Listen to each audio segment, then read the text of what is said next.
자, 이번 시간에는 수동태에 대해서 정리를 한번 싹 해드리도록 하겠습니다.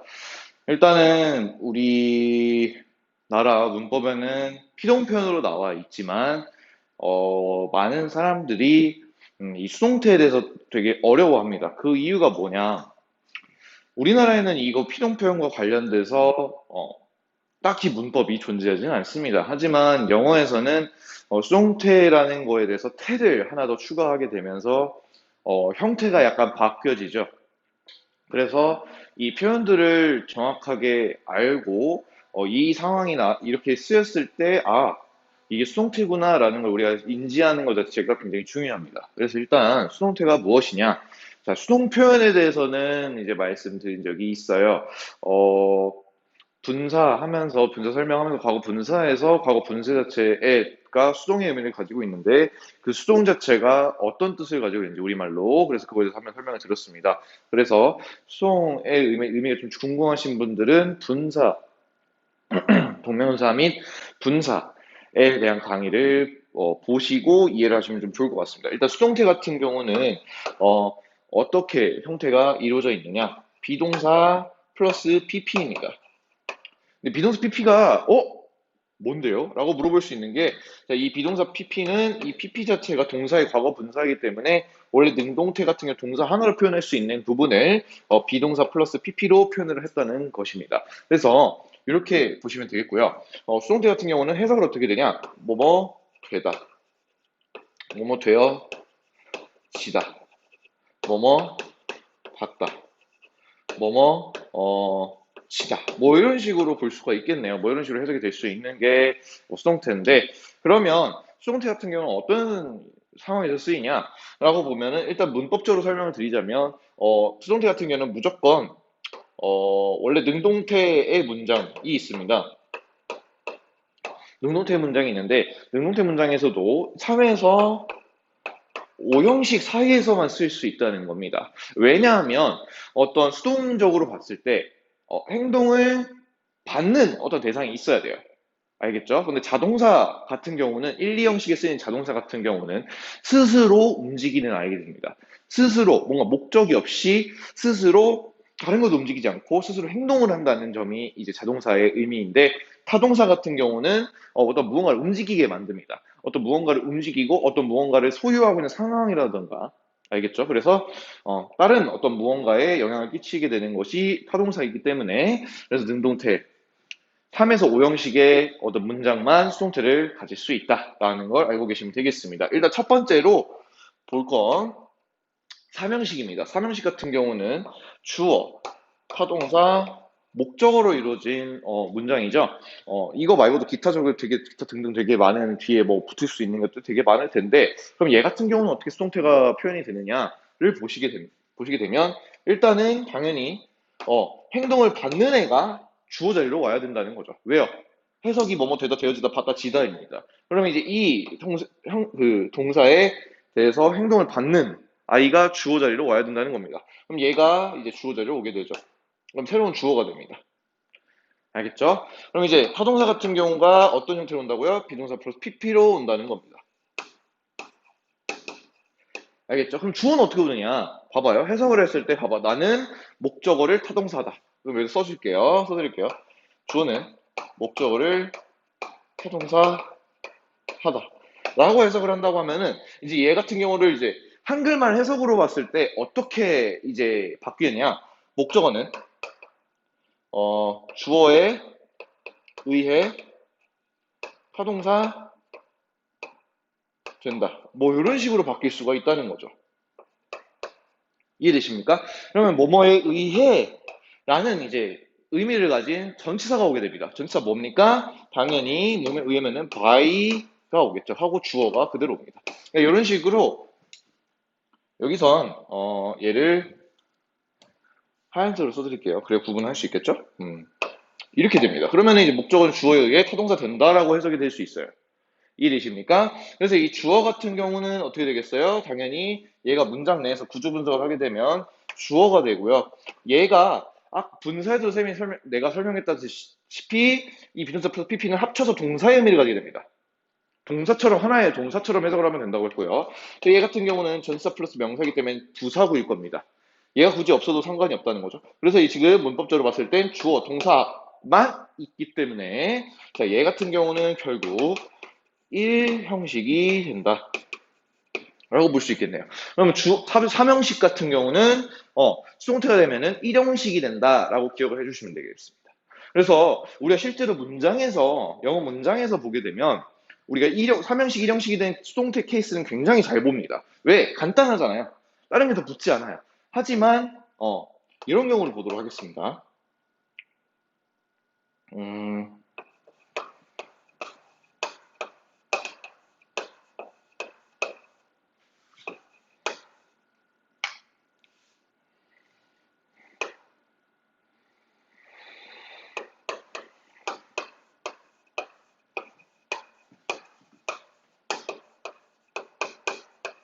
자, 이런 식으로 조금 더 긴 게 나왔어요. 그리고 by 주어, 그냥 비동사 PP, 그러니까 주어, 자리에 해당하는 것 외에 또 전치사가 또 하나 더 있죠.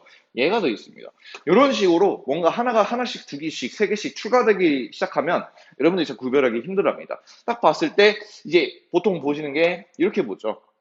알겠죠? 동사 바로 앞을 보시면 됩니다. 자, 보시면 비동사랑 유즈드가 있네. 과거 동사인가? 과거 동사라고 치면은 비동사랑 지금 과거 동사 두 개가 다 있다고 생각을 해버리면 안 된다는 거죠. 왜요? 문장 내에선 동사가 무조건 하나여야 됩니다. 하나. 알겠죠? 하나여야 되는데 동사 두 개일 수가 없기 때문에 얘는 PP구나라고 생각을 하고 그럼 아까도 말했듯이 이 두 개를 묶어서 하나의 동사처럼 취급을 한다고 했습니다. 그리고 수동태네요. 해석 어떻게 됩니까? 사용된다. 그 펜은 사용된다. 1999년에 내 아빠에 의해. 이렇게 해석을 하면 된다는 겁니다. 지금은 2020년이지만 1999년 시점을 보시면 이제 그때를 봐서 현재 시제로도 쓸 수 있다는 거죠. 알겠죠? 이렇게 쓸 수 있다는 거죠. By my father in 1999. 이렇게. 알겠죠? 1999. 이렇게 해서 여기서 참고로 숫자 같은 경우를 읽으시는 좀 읽기 어려워하시는 분도 있어요. 이렇게 읽죠. 1999 이렇게 읽으시는 분들인데 보통 이게 연도를 읽을 때는 숫자가 이렇게 있습니다. 그러면 이렇게 읽다고 해봤을 때 이렇게 두 개로 나눠서 여기 읽으시고요. 그대로 여기도 읽으시면 1999이라고 읽으시면 됩니다. 그래서 붐이면 1999 이러죠. 그래서 그거 이렇게 읽는다는 걸 알고 계시면 되겠습니다. 이해되시죠? 그래서 삼형식 같은 경우는 간단하게 될 수 있다는 거. 하지만 문제는 사형식부터 시작이 됩니다. 그래서 사형식 설명을 이어서 드리도록 하겠습니다. 자, 이게 1번 삼형식에 대한 설명이었고요. 자, 두 번째입니다. 사형식입니다. 사형식은 어떻게 되어 있습니까? 주어, 타동사, 간접 목적어, 직접 목적어입니다. 자, 여기서 봤을 때 목적어 두 개입니다. 그러면 이제 이 타동사에 대한 행동을 받는 게 몇 개예요? 두 가지죠. 그럼 수동태 같은 경우도 몇 가지가 생깁니까? 두 가지가 생깁니다. 알겠죠? 그렇게 알고 계시고요. 첫 번째입니다. 그럼 얘 첫 번째는 어떻게 할까요? 제가 하고 싶은 건 이제 간접 목적어가 먼저 올 겁니다. 간접 목적어가 먼저 오고 얘가 이제 비동사 플러스 PP로 당연히 오겠죠. 하고 얘를 어떻게 할까요? 직접 목적어를. 직접 목적어 그대로 옵니다. 하고 by 주어가 옵니다. 알겠죠? 그럼 얘 같은 경우는 자, 사형식에 대해서 어느 정도 알고 계셔야 돼요. 사형식 같은 경우는 보통 여기가 어떻게 해석됩니까? 주다라고 해석이 되고요. 여기는 사람이 오고요. 얘는 사람이 아닌 곳이 옵니다. 그러면 이제 사람이 왔고 물건이 왔어요. 그럼 어떻게 돼요? 그 사람은 이 물건을 주어진 거죠. 그럼 뭐예요? 이 사람은 받은 거죠. 그래서 여기서는 보통 이런 상황일 때는 이 비동사 플러스 PP를 뭐뭐 받다라고 해석을 해주시는 게 좀 좋습니다. 알겠죠? 주어지다. 그래서 뭐뭐 되다, 뭐뭐 되다, 받다, 지다. 이렇게 이 중에서 이게 뭐뭐 받다가 여기에 해당되는 거라고 생각하시면 됩니다. 그래서 간접 목적어는 얘를 받다. 목적어 또 있네요. 생겼죠? 원래 사형식이었는데 얘가 몇 형식 된 겁니까? 자, 보시면 주어가 여기 간접 목적어 자리에 주어가 들어갔고요. 동사가 들어왔습니다. 그다음에 얘가 목적어가 됩니다. 여기는 괄호 치면서 부사구가 되겠죠? 그래서 삼형식이 된다는 겁니다. 이해되셨습니까? 주어, 타동사, 목적어 오면서 삼형식이 됐다. 알겠죠? 사형식이 삼형식으로 바뀐다. 라는 걸 알고 계시면 됩니다. 이거 말고도 우리가 보통 이제 형식을 배우게 되면 사형식이 실제 삼형식으로 바뀌는 케이스가 있어요. 그런 케이스를 먼저 보시면 되는데 보통 얘를 좀 이제 추가적입니다. 보시면 삼형식으로 그냥 바꾼다고 해봤을 때 수동태가 아닌 주어 타동사 오고요. 그 다음 뭐가 합니까? 직접 목적어가 옵니다. 그 다음 뭐 여기에 to, for 또는 of 간접 목적어가 옵니다. 네. 이걸 모두 중학교 때 배우고 고등학교 때부터 잘 안 나오는 건데 이걸 보시면 그대로 보시면 주어, 타동사, 목적어고 전치사 구입니다. 그래서 얘는 삼형식이 된다는 거죠. 이걸 왜 말씀드렸냐면 왜냐면 아까도 말했지만 목적 두 개이기 때문에 수동태가 두 개 될 수 있다고 했죠. 그쵸? 그럼 이번에는 어떤 게 주어가 되는 걸 가보고 싶은 거예요? 보고 싶은 거예요? 자, 각각 간접 목적어 있으니까 이번엔 두 번째 직접 목적어인 거죠. 알겠죠? 직접 목적입니다. 그럼 이거 어떻게 설명할 거냐? 자, 얘를 보시면 돼요. 여기서 바로 가는 게 아니라 얘 자체가 일로 간다고 생각하시면 돼요. 얘가 이렇게 갑니다. 알겠죠? 그러면 직접 목적 그대로 주어 자리에 옵니다. 그 다음 뭐가 옵니까? 타동사가 어떻게 됐어요? 당연히 비동사 플러스 PP로 오겠죠? 그 다음 이 주어가 그대로 뭘로 옵니까? by 주어인데 주어가 원래 누구예요? 원래 주어죠? 네. 하고 여기서 나왔던 to, for, of 간접 목적어가 올 수 있겠네요. 얘랑 얘는 솔직히 말해서 순서가 상관이 있을까요? 없을까요? 얘랑 얘는 순서가 상관이 없습니다. 딱히 상관이 없습니다. 그래서 이어서 가보시게 되면 얘가 지금 주어로 자리를 얻고요. 얘가 그대로 동사 자리에 옵니다. 그 다음에 전치사가 두 개가 나왔기 때문에 얘는 그래서 형식 몇 형식입니까? 1형식이 된다는 거죠. 알겠죠? 사형식에서 나올 수 있는 수동태가 두 가지라는 겁니다. 그래서 이래서 두 가지라는 겁니다. 그럼 얘 같은 경우 어떻게 돼요? 되다, 되어지다, 받다, 지다. 왜? 사물이니까 주어진다라고 해석하는 게 좀 더 편하겠죠. 이해되십니까? 사물이 받습니까? 뭐 이렇게 되죠. 나는 이제 아이스티 샷 추가로 하는 걸 좋아하니까 아이스티는 샷을 받았다. 라고 할 겁니까? 아니죠. 아이스티에 샷이 주어진 거죠. 왜요? 얘가 직접적으로 받을 수 있어요? 커피가 아이스티가 커피 한 잔만 추가해주세요. 이렇게 할 수는 없잖아요. 사람이 이걸 추가해달라고 말을 하는 거죠. 그래서 거기에 사람이 추가해달라고 했기 때문에 아이스티에 샷이 추가되어지는 겁니다. 그래서 되어지다 라고 해석하는 게 좀 더 편하겠죠. 그래서 얘는 이렇게 될 수 있다. 그래서 특이한 부분은 얘만 뭐뭐 봤다라고 해석이 된다. 그리고 얘 같은 경우는 몇 형식이 됩니까? 3형식이 되죠. 즉, 사형식 같은 경우는 수동태가 되었을 때 두 가지가 될 수 있다. 왜? 직접 목적, 간접 목적, 목적어가 두 개이기 때문에 행동을 받는 애가 두 가지입니다. 그래서 맨 처음에 간접 목적어, 실제로 사람이 들어가는 자리죠. 사람이 주어 자리로 갔을 때는 삼형식이 됐다. 그리고 그때 동사 해석은, 수동태 해석은 뭐뭐 봤다라고 해석을 한다. 이렇게 알고 계시면 되고요. 두 번째, 직접 목적어가 주어 자리로 갑니다. 그럼 얘 같은 경우는 뭔가 주어지는 행동을 받기 때문에 되어지다, 주어지다라고 해석을 하겠죠. 그래서 직접 목적어는 주어진다. 주어에 의해 누구누구에게, 누구누구를 위해 라고 해석을 하겠죠. 이해되십니까? 그래서 얘는 이 형식이 된다. 라고 보시면 되겠습니다. 이게 사형식입니다. 알겠죠? 사형식에서는 이 두 가지가 수동태가 나올 수 있다는 걸 여러분들이 기억을 해주시면 되겠습니다. 알겠죠? 이걸 이제 예문으로 볼 텐데 예문으로 보게 되면 좀 복잡해질 겁니다. 자, 예문으로 하나 들어드리겠습니다.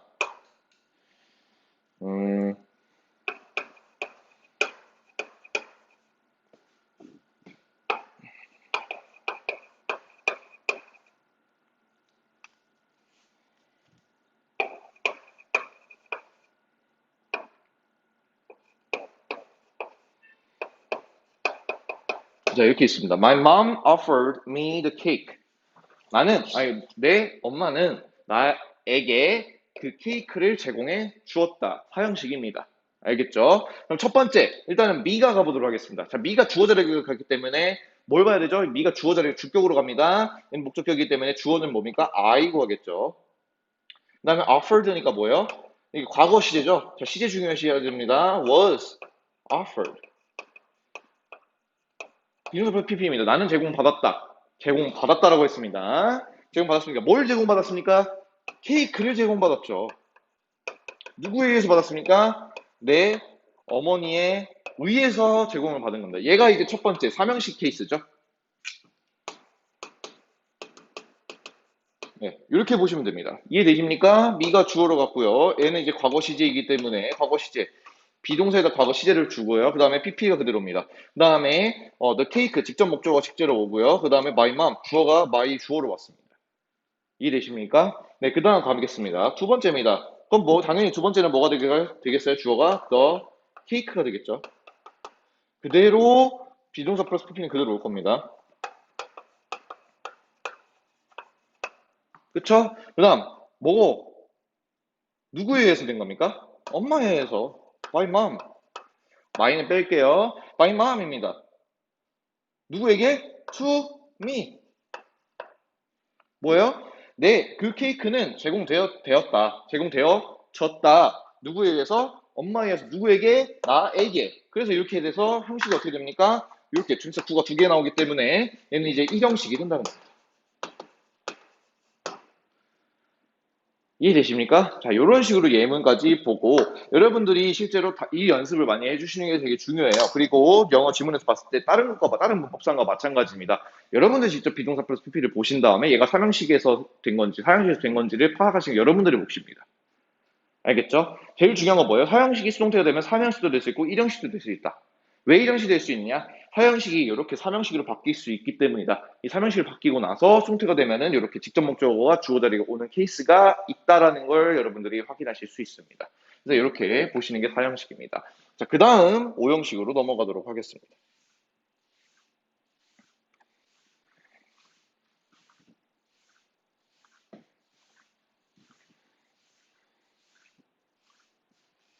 마지막 오형식인데 오형식 같은 경우는 좀 까다롭죠?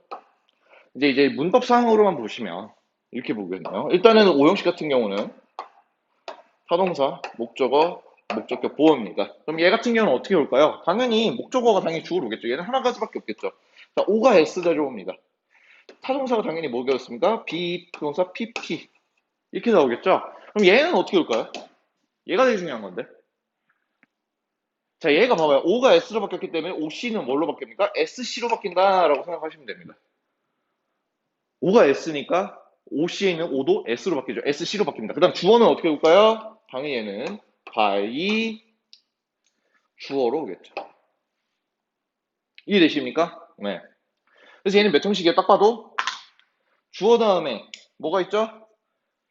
그냥 동사로 하나 취급하고 자동사가 쓰니까 자동사라고 생각하시고 주격 보호니까 이 형식이구나.